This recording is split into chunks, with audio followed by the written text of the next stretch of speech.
최근에 굉장히 인기를 누리던 어떤 가수가 음주운전 사고를 내면서 구속되는 일이 있었습니다. 차가 중앙선을 넘어서 반대편 택시와 충돌을 했는데 이 음주운전 자체도 큰 잘못이지만 그 사고 이후에 이걸 수습하는 과정이 너무 아쉬웠습니다. 제가 가만히 그 내용을 보니까요, 자기를 위한다고 하는 그 수습이 자기를 위하는 게 아니더라고요. 그게 점점 이제 수습을 하면 할수록 자기 인생을 막 미궁으로 몰고 가는 것 같은 그런 느낌을 제가 받았습니다. 예를 들면은 이제 음주운전 사고가 났단 말이죠. 그러면 바로 그 반대편 택시 그 기사분에게 참 너무나 죄송하다고, 그리고 이 모든 그 책임은 제가 다 지겠다고, 그리고는 보험회사 불러서 처리를 했으면, 제가 알기로는요, 그 음주운전이라 하더라도 이게 인사사고가 아니고 그냥 그 차랑 부딪힌 거면 이게 구속까지 되는 사안은 아니라고 저는 알고 있는데요. 이분이 계속 자기를 위한다고 하는 게 그게 점점 그 수렁으로 그렇게 몰고 가듯이 그래서 구속이 되는데, 이게 저는 참 많은 생각을 하게 되더라고요. 우리가 이 성경을 가지고 묵상을 하지 않습니까? 깊이 묵상하고 주님 더 가까이 또 나아가는 도구가 된다면 우리의 일상생활, 신문의 기사, 이 전부 다 우리의 묵상 도구예요. 저는 그 가수의 그 과정을 쭉 보면서 이거를 이제 저에게 적용도 하고 돌아보고 반면 교사로 삼았는데요. 저야 이제 술을 안 마시니까 음주운전은 전혀 저랑 상관이 없지만, 그럼에도 그 사건을 통해서 저한테도 교훈이 굉장히 많은 걸 경험할 수 있었습니다. 이 가수도 나중에 참 가슴 아픈 고백을 했더라고요.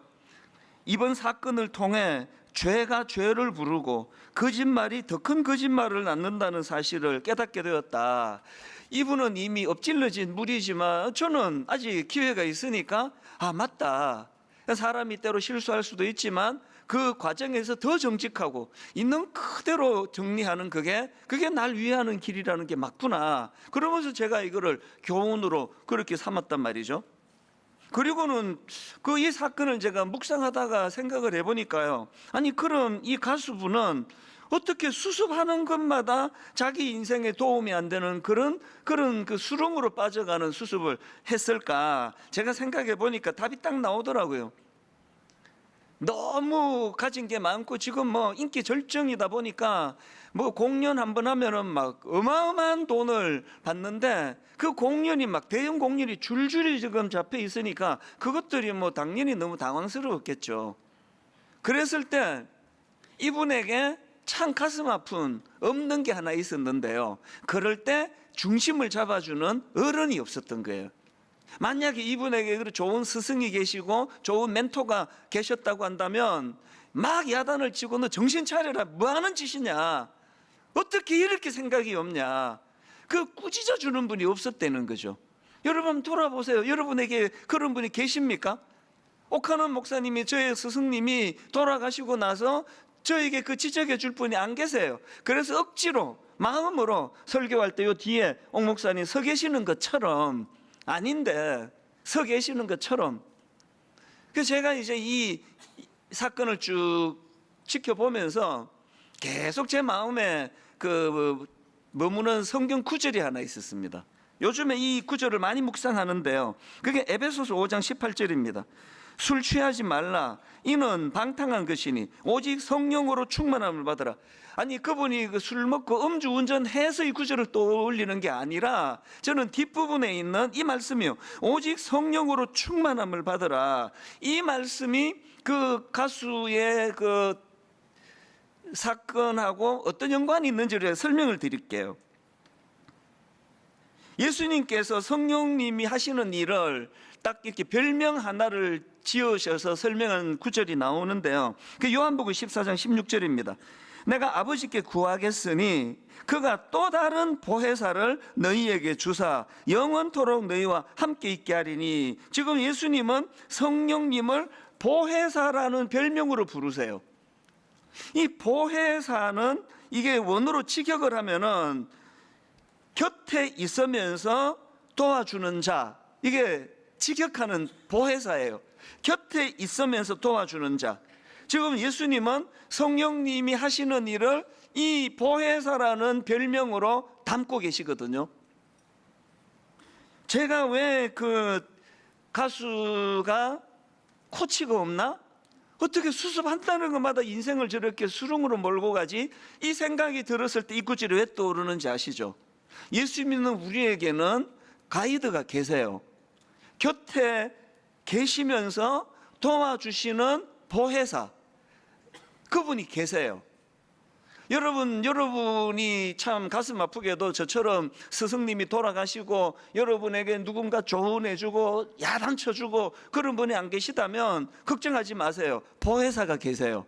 그래서 저는 이제 나이가 들어가고 또 담임 목사가 되니까 막 면전에다 대고 야단치고 이런 분들이 당연히 이제 뭐 없으시죠. 그러나 제 삶의 중심을 잡도록, 그래서 제가 그 가수의 그 참 어리석은 모습을 보면서 제가 이 구절이 자꾸 떠오르는 거예요. 오직 성령으로 충만함을 받으라. 그래서 제가 목회하다가 좀 어려운 일이 생기고 답답하고 난감하면 저는 이제 SOS를 치는 거죠. 성령님, 저는 우둔합니다. 저에게 지혜를 주시기 원합니다. 그리고 이제 저한테 무슨 좀 이제 이메일이 좀 난해한 메일이 오잖아요. 그러면 바로 답 안 써요. 거의 바로 답 쓰면 실수예요. 제가 우둔하기 때문에. 그거를 적어도 한나절 이상, 많을 때는 한 이틀, 3일, 물론 이제 메일이 많이 오니까 바로 답을 못 쓰는 경우도 있지만 지혜를 구하는 거죠. 그리고 이제 저한테 어떤 문제를 제기하는 이런 글을 받으면요, 어떨 때 화가 나요. 아니 뭐 이게 뭐 이런 오해를 하나? 그래서 막 쓰고 싶어요. 그때 절대 쓰면 안 되는 거죠. 100% 그게 실수가 되거든요. 그래서 이제 시간을 가지고 성령님께 지혜를 구하고, 그런가 하면은 여러분 아침에 출근하실 때 우리나라만큼 기도하기 좋은 나라가 어디 있습니까? 어마어마하게 막히는데 빵빵빵 이렇게 하지 말고 기도하시는 거죠. 성령님께.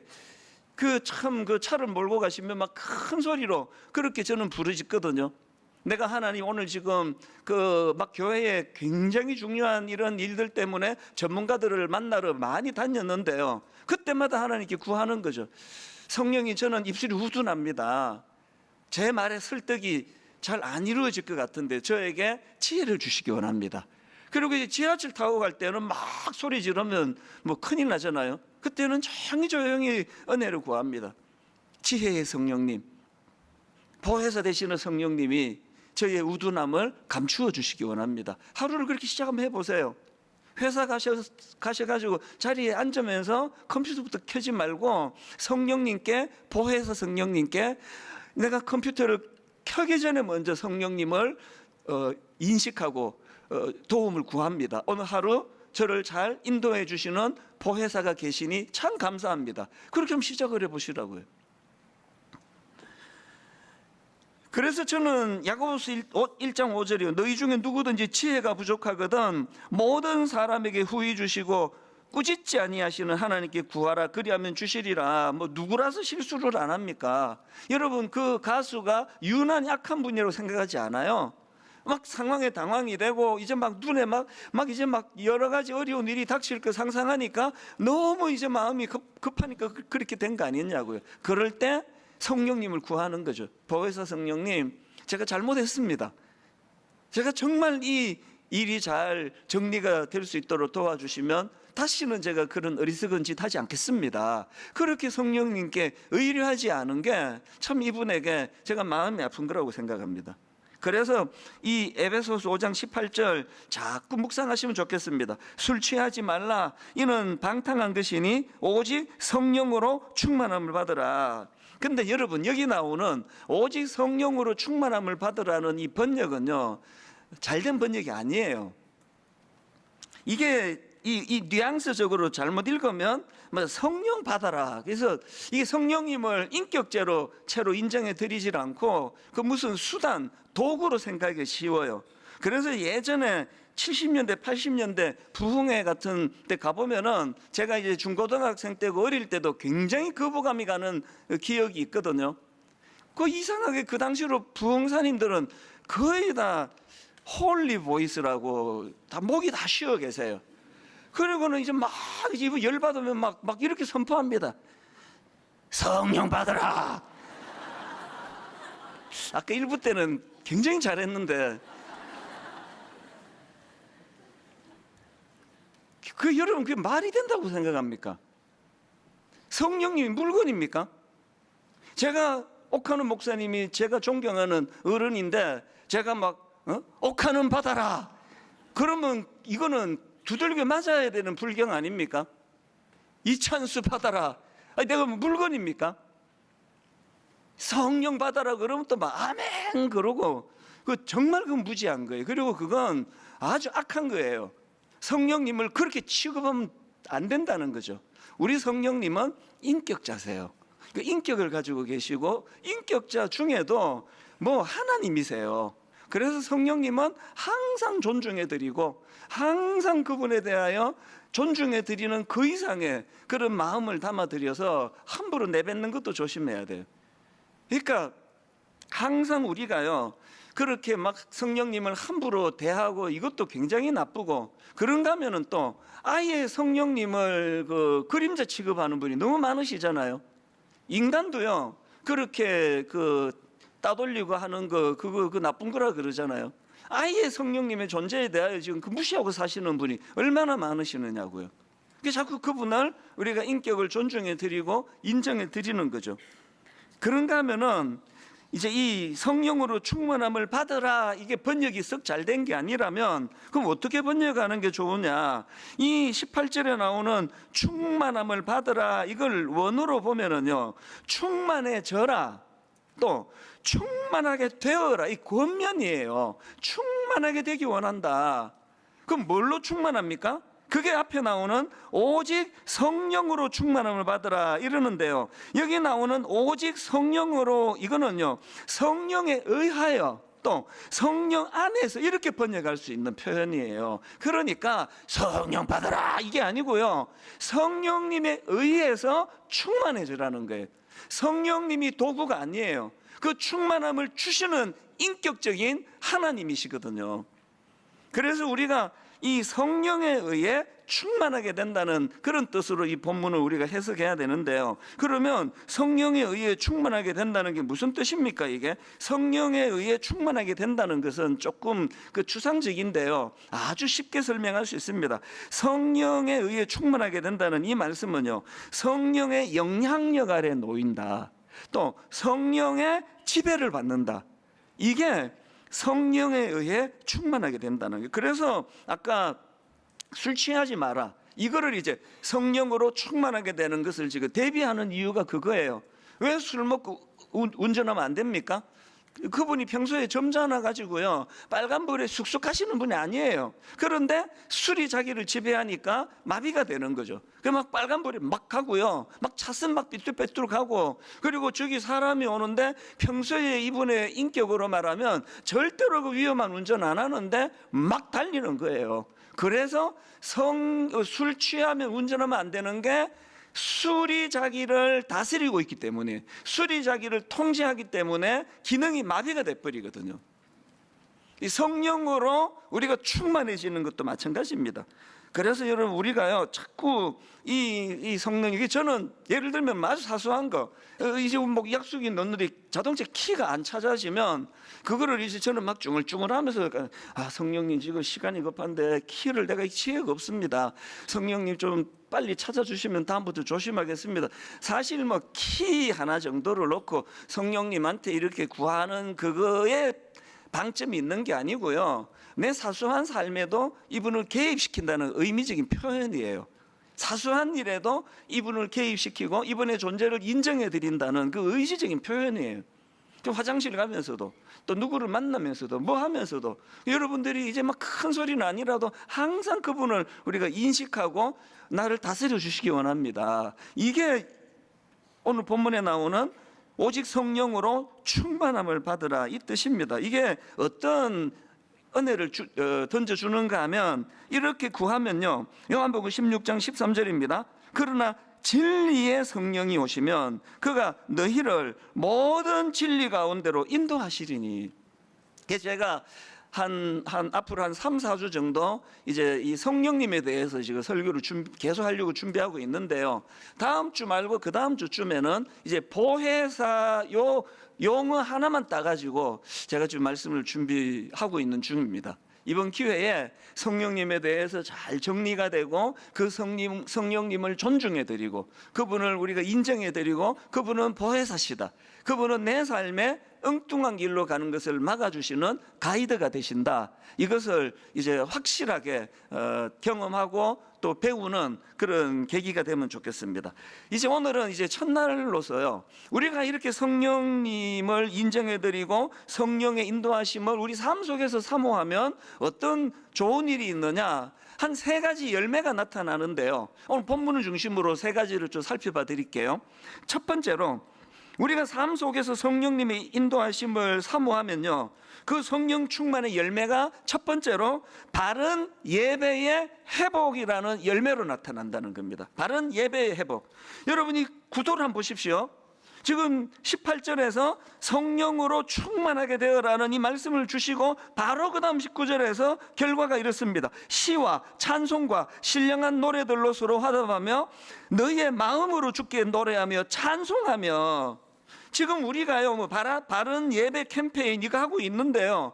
바른 예배 캠페인이 성공하려면 전제 조건이 있습니다. 이 교회가 성령으로 충만한 교회가 되는 거예요. 우리 각자가 성령으로 충만해지면 저절로 예배자가 되는 거거든요. 여러 번 제가 말씀드렸는데요. 저는 여러 교회를 다니는 그 목사 아닙니까? 교회를 다녀보면은요, 어떤 교회인지 딱 예배 시작하고 5분만 지나면은 제가 대략 알아요. 부흥하는 교회는요, 예외 없이 예배가 살아있어요. 이거는 뭐 단 한 번도 예배를 본 적이 없습니다. 그리고 부흥하는 교회는 예배 안에 찬양이 살아있습니다. 그래서 참 이상해요. 뭔지는 모르겠는데 뭐 악기가 화려하고 뭐 그런 거 아닙니다. 근데 참 예배가 살아있어요. 목사님 말씀도 좋지만 그 찬양 속에 기름 부으심이 있어가지고 성령이 주관하시는 그 교회의 강력한 특징이에요. 사실 요즘 제가 목마른 게 뭐냐 하면은요, 일만성도 파송 운동 이후에 예전을 복원하려고 몸부림을 막 치는데 그 중에 제가 너무 목마른 게 있습니다. 한때 저희 교회가 거의 뭐 이 이야기를 안 빠뜨리고 들었습니다. 저희는 이제 기존 신자 등록을 안 받으니까요, 완전 초신자거든요. 근데 그분 하는 말씀이 아니 뭔지는 모르겠는데 아니 이 본당 안에 들어오는데 눈물이 난다는 거예요. 그리고 털썩 앉는데 눈물이 난다는 겁니다. 그리고 더 이전에는요, 제가 개척 초기에는 등록을 직접 받았는데요, 등록안 오시는 분이 목사님 저는 15년 동안 교회를 떠났던 탕자입니다. 나는 15년 동안 교회를 떠났는데 오늘 이 교회에 와서 예배 드리고 자기가 회복이 됐다고. 그래서 바로 그날 등록하러 온 거예요. 뭐 이런 분들이 진짜 뭐 한 격주에 한 번씩은 있었던 것 같아요. 저희 교회는 초창기부터 가나안 성도라 그러죠. 그런 낙심자들이 굉장히 많이 모여든 교회예요. 그 중에 지금 장로가 되시고 중직자가 되시고요. 그 시절이 그리운 거죠. 모르겠습니다. 계속 일어나는지 몰라도요, 제 귀에는 요즘에 옛날만큼 안 들려요. 이게 딱 앉는데 그렇게 눈물이 난다. 왜 그런지 아십니까? 그 자리가요, 그 성령을 사모하는 그 많은 성도님들이 눈물로 예배를 드리던 자리거든요. 기왕에 저를 만나갖고 제가 처음 나왔는데 목사님 설교를 듣자마자 눈물이 났습니다. 이러면 얼마나 좋아요. 뭐 그런 얘기는 거의 없고요. 그냥 뭐 성가대원을 보면서 눈물이 난다는 말은 제가 여러 번 들어봤습니다. 어떻게 하면 그럴 수 있어요? 성령이 운행하시는 거죠. 그런데 여러분, 이런 현상은요, 어린 중학생, 고등학생들에게도 일어납니다. 제가 중등부, 고등부 사역을 만 10년을 했는데요, 세상에 그 뭐 중학생 하면은 그 뭐 코 흘리기 아닙니까? 철이 하나도 없고, 특히나 그 중2, 그 뭐 병이라 그러잖아요. 이제 청소년 사역을 만 10년 했는데요, 대부분의 전문가들이 중2병은 그거 정신병이래요. 그래서 그 약도 없고 애쓰지 마라. 그냥 막 미친놈 하나 있다 생각하고 그냥 내버려 둬라. 근데 이 병이 좋은 게요, 시간 지나면 저절로 낫는데요. 제가 그때 내가 좀 그걸 잘 믿고 받아들였더라면 자녀 교육을 이렇게 신경 안 썼을 텐데, 다 시간 지나니까 다 원래로 돌아오는 거예요. 그런 애들이 뭐 1000명이 넘게 바글바글 거리니까 그 뭐 얼마나 예배가 힘들겠냐고요. 천만의 말씀이에요. 그 중등부를 하는 동안에요, 토요일 오후, 늦은 오후, 저녁에는 그때 삐삐 이게 차고 다니는 거 불티가 납니다. 막 문자, 막 이메일, 그 어린 중학생들이요, 막 토요일 날 막 8시, 밤 8시 넘어갖고 막 보내와요. 아니 목사님, 토요일 밤 시간이 왜 이렇게 안 갑니까? 내일 예배 드려야 되는데, 내일 찬양을 부르고 싶은데, 아니 왜 이렇게 시간이 안 갑니까? 한두 아이들이 아니에요. 그 어린 애들이 뭘 알아서 그렇게 그 예배를 사모합니까? 제가 항상 답을 똑같이 이렇게 보냅니다. 일찍 자라. 평소에 새벽에 2시, 3시까지 안 자던 애들이 그게 잠이 오겠냐? 그럼 제가 설교 시간에 그렇게 설교해요. 너희들이 생활 패턴이 새벽 2시, 3시에 자던 애가 토요일 날 밤 10시에 누워 있으면 잠이 안 온다. 답답해 죽을 거다. 그게 예배다. 다음날 예배를 집중하여 드리려고 일찍 자려고 애써서 막 답답하고 그러면 너는 벌써 그때부터 예배자가 된 거다. 무슨 말씀인지 아시겠죠? 그 어린 중학교 애들이 얼마나 예배를 사모했는지. 그래서 전 청소년 사역 하면서 뭐 책도 쓰고 했지만 물어보러 오는 사람에게 다 이야기합니다. 나는 중고등 애들 잘 몰랐다 하는 동안에도 하나만 신경 썼다. 얘들이 예배자가 되도록. 제가 처음에 사랑의 교회로 가서 고3부 입시생 부서 2년 했고요. 그리고 중등부로 내려와서 중등부 5년 했고요. 다시 고등 1, 2학년 부서로 2년 했고요. 마지막 이제 사랑의 교회를 사임하고 개척하기 그 직전에 처음으로 돌아가 고3 부서를 또 했거든요. 제게 훈장이 하나예요, 내 스스로 생각하는. 그때 학년별로 부서가 다 나뉠 때예요. 국일부, 그 전에 유아부, 유치부, 또 초등학교 1학년, 초등학교 2학년, 초등학교 3학년, 그리고 중학교 1, 2, 3학년, 고등학교 1, 2, 3, 제 기억에 그래요. 학년별로 부서가 다 나누어져 있을 때요, 제가 고3 부서를 맡았는데요, 놀랍게도요, 그 단일 부서 학년별로 쪼개는 부서 중에 고3 부서가 출석이 제일 많았습니다. 뭐 이거 놀랄 것도 아니죠. 아니 입시생 부서면 하나님 제일 찾을 때 아니냐고요. 누가 이걸 방해합니까? 믿음 좋은 엄마가 방해해요. 네 지금 고3인데 정신 차려라. 학원 가야지 무슨. 지금 부모는 그 아이에게 하나님은 할 일 없고 심심할 때 믿는 거라는 걸 가르치는 거거든요. 맨 마지막 해에 고3 부서를 생각해도, 맨 첫 해에 고3 부서를 생각해도 항상 제 가슴을 뜨겁게 해요. 고3 부서를 맡았는데 그 강남 8학군에 오죽하면은 제가 가르친 중고등학교 부서 10년 가르치는 동안에 제자 4명이 자살을 했을까요? 상상하기 어려운 그것인데요. 이제 고3 부서를 인도하는데 뭐 격식 가지고 뭐 이래갖고 예배가 되겠습니까? 그 애들이 벌써 뭐 한 3분의 1은 벌써 졸고 있는데, 그래서 격식을 다 바꿔버린 거예요. 예배는 격식이 아니다. 그리고 지금 분당 우리 교회 예배 패턴이 사실은 그때 만들어진 겁니다. 막 순서 다 바꾸고, 그리고 말씀 전하고, 그 말씀 붙들고 같이 찬양으로 정리하고, 그리고 그 말씀과 찬양을 가지고 본인 입술로 기도하고, 그렇게 하고 축도로 마치는 거죠. 분당 우리 교회 개척 첫날부터 이 패턴이었거든요. 왜? 예전에 보니까 앞에 설교하고 다 하고, 그 다음에 한 광고 한 10분 하고, 또 뭐 다음 주일날 떡 한다는 광고하고, 그렇게 하고 이제 마무리 예배 마치고 가니까 집에 가면서 다음 주 떡 준다는 것밖에 기억이 안 나요. 떡을 준대네.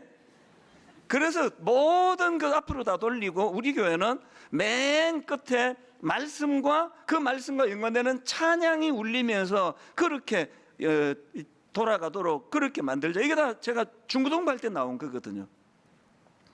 무슨 말씀을 제가 드리고 싶습니까? 오늘 분당 우리 교회는 다시 예배를 살려야 돼요. 예배에 모든 걸 걸어야 해요. 초신자가 저희 교회는 글쎄요, 제가 뭐 통계는 안 내봤지만 거의 한 40% 이상 되는 것 같아요.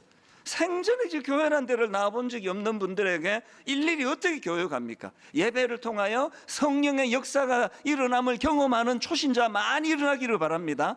성령의 역사가 예배 가운데 일어나고 이게 선순환이에요. 그래서 성령을 경험하면 보혜사 되시는 성령님은 우리로 하여금 예배자의 자리로 인도해 주세요.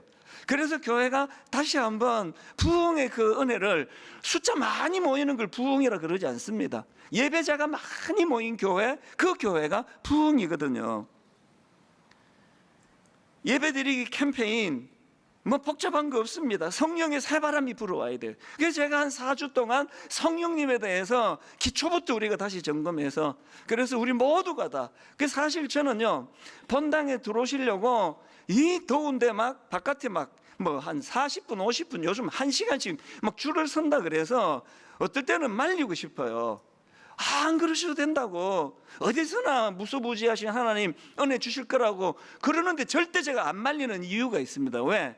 예배에 그런 정성을 들이시는 그 모습이 너무 아름답기 때문에 그래요. 그게 마음을 담는 거거든요.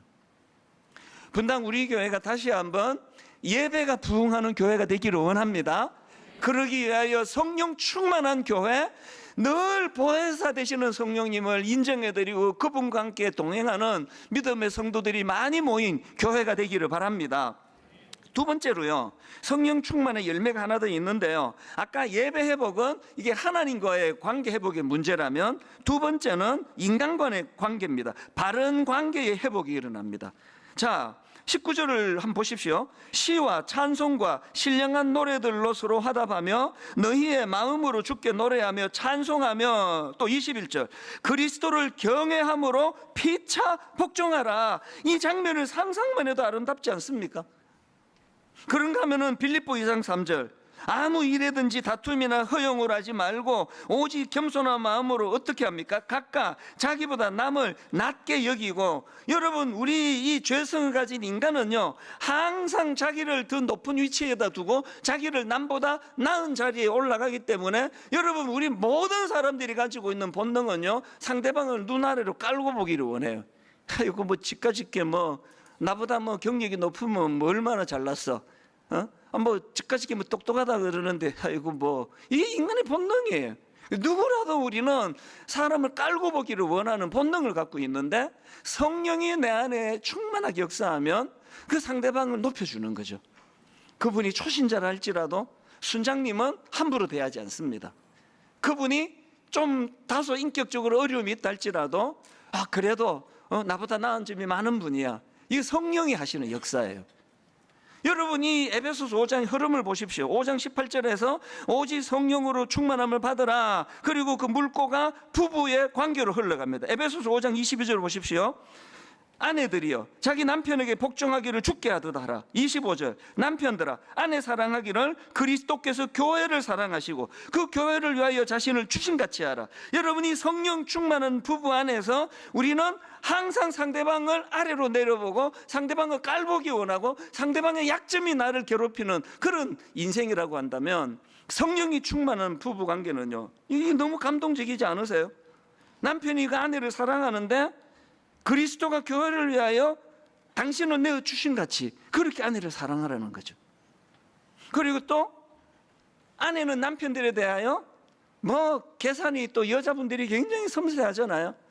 아이고 참, 하여튼 이 남자를 보니까 뭐 참 여러 가지 부족한 게 많구나 다 느껴지는데요, 성령이 충만하고 나면은 아내들이요 자기 남편에게 복종하기를 주님께 하듯 하라. 이게 말도 안 되는 소리를 여기다 적어놨네 했던 그 사람이 성령이 충만하면 이런 역사가 일어나는 거예요. 여러분, 아내와 남편이 다시 한번 그 첫사랑의 기쁨을 회복하고 싶으시면 성령 충만을 구하시기를 바랍니다. 이게 이제 직장으로 흘러갑니다. 성령 충만의 직장 한 생활, 에베소서 6장 5절입니다. 종들아 두려워하고 떨며 성실한 마음으로 육체의 상전에게 순종하기를 그리스도께 하듯 하라. 9절 상전들아 너희도 그들에게 이와 같이 하고 위협을 그치라. 이는 그들과 너희의 상전이 하늘에 계시고 그들에게는 사람을 외모로 취하는 일이 없는 줄 너희가 알미라. 성령 충만한 그 사람이 직장을 가면은요, 여러분 우리 인생은요 본능적으로 우리는 갑질하는 존재예요. 뭐 예외 없습니다. 우리 인생은요 자랑하는 존재고요, 자기를 자랑하는 존재고 갑질하는 존재예요. 뭐 조금만 그 우위에 있다 그러면 뭐 태도가 달라지고 뭐 그런 거 아닙니까? 그 저는 목사 안수 받고 제일 두려웠던 말이, 우리 선배들한테 계속 여순 사람들이 그렇게 비판을 하더라고요. 저 목사 안수 받고 교만해졌다. 전도사 때 안 그러더니 목사 안수 받고 저 되게 이상해졌다. 그래서 저는 그게 두려웠어요. 목사 안수 받고 저 교만해졌다 이런 말이 나올까 봐. 그래서 애를 많이 썼는데 그때는 제가 믿음이 없었나 봐요. 그거 애쓸 거 없이 성령 충만을 구하면 되는데, 성령이 제 안에서 역사하면 목사 됐다고 전도사를 무시하고 뭐 이런 거 없거든요. 서로 간에 존중해주고 서로 위해주고, 이 두 번째 열매라고 한다면 마지막 세 번째는요, 첫 번째가 하나님과의 관계가 예배를 통해 회복이 되고, 두 번째는 내가 더 겸손해짐으로 인간의 관계가 회복이 된다면, 세 번째는 이 두 가지를 어우를 때 나오는 열매입니다. 세 번째 열매가 뭐냐? 기쁨과 감사의 회복입니다. 에베소서 5장 20절 범사에 우리 주 예수 그리스도의 이름으로 항상 아버지 하나님께 감사하며, 그리고 빌립보 4장 4절 주 안에서 항상 기뻐하라. 내가 다시 말하노니 기뻐하라. 여러분 이 에베소서하고 빌립보서에 공통점이 있는 거 아시죠? 이게 다 바울이 썼는데요, 이 두 편지 다 감옥에서 바울이 쓴 거예요. 그러면 이런 권면을 지금 누가 해야 됩니까? 감옥 밖에 있는 성도들이 감옥 안에 있는 바울에게 권면해야 되는 내용 아닙니까? 바울 선생님 범사에 우리 주 예수 그리스도 이름으로 항상 아버지 하나님께 감사하십시오. 그리고 바울 선생님 감옥이 불편하고 힘드시더라도 주 안에서 항상 기뻐하십시오. 다시 부탁드립니다. 힘들어하지 마시고 기뻐하십시오. 이게 밖에 있는 사람이 써야 되는데, 감옥에 있는 바울이 지금 감옥 바깥에 있는 성도들을 향하여 권면하는 말씀이라는 거죠. 뭘 여러분 우리가 여기서 느끼고 배우고 깨달을 수 있습니까? 성령 충만은 상황을 뛰어넘는 기쁨을 주세요. 성령 충만은 환경을 뛰어넘는 감사를 주세요. 요즘 저에게 그 숙제가 하나 있는데요, 성경 말씀을 제가 갖고 숙제 하나를 제가 풀려고 애쓰는데, 고린도후서 6장 10절 앞부분이에요. 제게 어떤 숙제가 있나? 근심하는 자 같으나 항상 기뻐하고. 이게 제 숙제예요. 왜? 근심이 많아요 요즘. 일만성도 파송 운동 이후로 섬겨야 되는 초신자, 이분들을 어떻게 영적으로 인도할까? 숫자가 너무 초신자가 많아지고, 이제 기존 신자 등록을 안 받은 지가 꽤 오래되는데, 저희가 거의 1년에 한 1000여 명씩 저희가 새가족 등록이 지금 이루어졌단 말이죠. 그러니까 이 섬겨야 되는 초신자가 너무 많은데 역부족이에요. 그리고 29교회로 그들을 그동안 잘 섬겨왔던 평신도 지도자들이 순종하셔가지고 한 7, 80%가 다 29교회로 가시고, 지금 한 20% 남아 계신 지도자들이 점점 지치는 거예요. 어깨에 짐이 무겁고. 그러니까 이게 늘 저에게 근심이에요. 이게 제가 지금 이 문제 어떻게 해결해야 될지 알 수가 없어요. 그래서 제가 이게 숙제예요. 근심하는 자 같으나 항상 기뻐하고. 그 집에 들어갈 때 자꾸 이렇게 얼굴이 좀 어두운가 봐요. 그 애들도 눈치를 보고, 제 아내도 뭔 일이 있었냐고, 뭔 일이 있었냐고. 뭔 일 없다 그래도 뭔 일이 있었냐고 그래요. 그래서 이 숙제예요. 너무 이 교회 이 사명의 짐이 무거워서 근심이 되는데, 근심하는 자 같으나 항상 기뻐하고. 제가 이거 갖고 여러분 우는 소리 못하는 게요, 여기 지금 이 자리에 우리 가장들, 참 가정을 지켜내기 위하여 직장에서 힘들게 사시는 분, 이 정도 수고 안 하고 여기 지금 그 월급 받고 사시는 분이 누가 계시냐고요. 여기 계시는 지금 그 아이들을 지도하는 우리 어머니들이요, 이 어려운 시대에, 상상하기 어려운 시대에 자녀를 기른다는 것 자체가 고통 아닙니까? 모두가 다 어려운 게 인생이고 모두가 다 근심하는 게 인생인데 저하고 같이 이 숙제를 풀어나가자고요. 우리의 아이덴티티가 뭐라고요? 근심하는 자 같으나 항상 기뻐하고, 가난한 자 같으나 많은 사람을 부유하게 하고, 아무것도 없는 자 같으나 모든 것을 가진 자로다. 이런 놀라운 일들이 언제 일어나느냐? 보혜사 되시는 성령님이 내한테 일하실 때예요. 그래도 제가 지난주에 말씀드렸잖아요. 어떨 때는 우울증 약을 집사님이 주셔가지고 이거를 이렇게 세 종류를 받아놓고 요거 잠이 안 오는데 이거 하나를 먹으면, 또 가운데 거 먹으면, 그 다음에 강력한 거 먹으면, 그러는데 그 유혹을 지금까지 단 한 번도 저는 거기에 꺾인 적 없이 한 알도 먹어본 적이 없다 그랬잖아요. 계속 성령이 은혜를 구하고 견디면서 오는 거예요. 제가 견딜 테니까 오늘 너무너무 힘든 가정에, 직장에, 건강에 어려움을 당하는 성도님들 힘내시기를 바랍니다. 제가 견디면서 성령님께 기도할 테니까요, 여러분도 그렇게 힘내시기를 바랍니다. 결론을 이렇게 맺습니다. 성령님이 하시는 가장 소중한 일은 우리를 십자가 앞으로 인도하시는 사역이에요. 그래서 십자가가 믿어지고 십자가가 능력인 걸 경험하게 되고, 그 십자가의 힘으로 너무너무 무거운 인생의 짐을 끝단히 짚고도 남는 튼튼한 어깨를 십자가를 통해 제공받는다는 사실을 삶 속에서 경험하고 누리는 믿음의 성도님들 되시기 바랍니다. 같이 기도하시겠습니다. 하나님 아버지, 우리 모두는 참 인생의 짐이 무겁습니다. 하나님, 오늘 이 시대에 아버지 노릇, 남편 노릇, 가장이 된다는 것, 그리고 밖에서 일어나는 일들을 아이들에게 다 나눌 수가 없어서 그래서 마음에 병이 들어가는 가장들이 참 많습니다. 하나님, 이 땅의 어머니들이 또 남편을 섬기고 자녀를 돌보는 이 일이 너무나 불안하고 두렵고 상상하기 어려운 이 악한 시대를 저 자녀들 어떻게 기를까 근심이 많습니다. 성령님, 보혜사 성령님 의지합니다. 우리 삶 속에 무거운 짐이 우리를 누르는 건 사실이지만, 그런데 하나님, 성령님으로 인하여 이렇게 고백하기 원합니다. 근심하는 자 같으나 항상 기뻐하고 우리 삶 속에 이 은혜가 임하도록 함께하여 주시옵소서. 성찬 예식을 거행하려고 하오니 성령님, 바로 이 시간 우리를 십자가 앞으로 인도하여 주시옵소서. 감사드리옵고 예수님 이름으로 기도드립니다. 아멘.